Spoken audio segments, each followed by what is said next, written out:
ಡಾಬು ಹೌದು. ಅಂದ್ರೆ ಈ ಚಿನ್ನ ಡಾಬ್ ಧರಿಸ್ಕೊಂತ ಇದ್ರು, ಹೌದು. ಬೆಳ್ಳಿ ಡಾಬ್ ಧರಿಸ್ಕೊಂತ ಇದ್ರು. ಹಾ. ಯಾಕಪ್ಪ ಅಂದ್ರೆ ಯಾರು ಶೋಕಿ ಧರಿಸ್ಕೊಂತ ಇರಲಿಲ್ಲ. ಹೌದು. ಸೊಂಟ ಬೀಳ್ದಂಗಿರ್ಲಿ, ಹಾ. ಸೊಂಟ ಭದ್ರವಾಗಿರ್ಲಿ ಅಂತ ಈ ಡಾಬ್ ಧರಿಸ್ಕೊಂತ ಇದ್ರು ಹೌದು. ಆಗಿನ ಕಾಲದಲ್ಲಿ. ಹಾ. ಈ ಕಲಿಗಾಲದಲ್ಲಿ ನಮ್ಮ ಹೆಣ್ಮಕ್ಳು ನಮ್ಮನೆ ನಮ್ಮ ಅಜ್ಜಿ ಇತ್ತು ಒಂದ್ ಡಾಬ್ ಬಿಟ್ಟೋಟಗದೆ ಅಂತ ಡಾಬ್ ಬಿಟ್ಟೋಗದೆ ಅಂತ ನಮ್ಮ ಹೆಣ್ಮಕ್ಳು ಏನೋ ಧರಿಸ್ಕೊಂಡು ಬಸ್ ಸ್ಟಾಪ್ ಹೋಗಿ ಮನೆಗೆ ಬರೋ ವರ್ಷಕ್ಕೆ ಡಾಬ್ ಹಾಳಾಗೋಗಿ ಸೊಂಟನೇ ಇರಲ್ಲ ಸ್ವಾಮಿ. ಯಾಕೆ ಸ್ವಾಮಿ?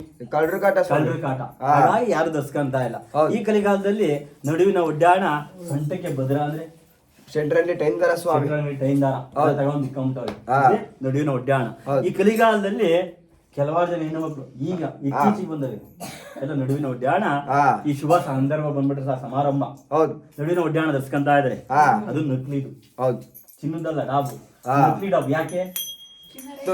ಶೋಕಿಗೆ ಧರಿಸ್ಕೊಂತಿರೋದು ಇವಾಗ. ಹೌದು ಸ್ವಾಮಿ. ಆಗಿನ ಕಾಲದಲ್ಲಿ ಅಜ್ಜಿ ಒಂದ್ 3 ಫ್ಲೋರ್ ಅಜ್ಜಿ ಮೇಲ್ ಊಟ ಆಗ್ತಾ ಇದಾರೆ ಅಂದ್ರೆ ಊಟ ಮೇಲ್ ಆಗ್ತಾ ಇದೆ ಅಂದ್ರೆ ದಡ ದಡ ದಡ ಮೇಲ್ ಕೊಟ್ಟೋಗ್ಬಿಡೋದು. ಹೌದು. ಈ ಕಲಿಗಾಲದಲ್ಲಿ ಒಂದ್ 25-30 ವರ್ಷದ ಹೆಣ್ಮಕ್ಳಿಗೆ ಅಮ್ಮ ಮೇಲ್ ಊಟ ಆಗ್ತಾರೆ, ಮೇಲ ಊಟ ಯಾರು ಹತ್ತೋತಾರ ಅಲ್ಲಿಗೆ ಅಂತ ಸ್ವಾಮಿ. ಸೊಂಟ ನೋವು ಅವನೇನ ಮನೆ ಕಟ್ಸಿದ್ರೆ ಯಜಮಾನ್ರು ಕೆಳಗಡೆ ಬಟ್ಟೆ ಒಣಗಾಕಿದ್ರೆ ಪರವಾಗಿಲ್ಲ, ಹೌದು. ಮ್ಯಾಲೆ ಬಟ್ಟೆ ಒಣಗಾಕದಿದ್ರೆ ಕೈಲಿ ಹೋಗಿಬೇಕು.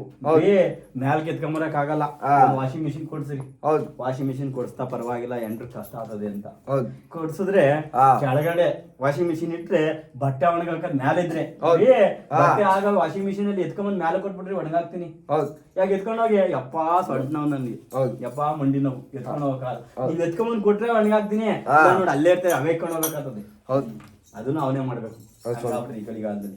ಯಾಕಪ್ಪ ಅಂದ್ರೆ ಪಾಪ ಹೆಣ್ಮಕ್ಳು ಸಮಸ್ಯೆ, ಊಟ ಚೆನ್ನಾಗಿಲ್ಲ, ಗಾಳಿ ನಡುವಿನ ಒಡ್ಡಾಣ ಮೊದ್ಲೇ ಇಲ್ಲ, ಹಾಗಾಗಿದೆ ಈ ಕಲಿಗಾಲದಲ್ಲಿ. ಹಾಗಾಗಿ ವಿಕ್ರಮರಾಜ್ ಯೋಚನೆ ಮಾಡ್ತಾ ಇದ್ರೆ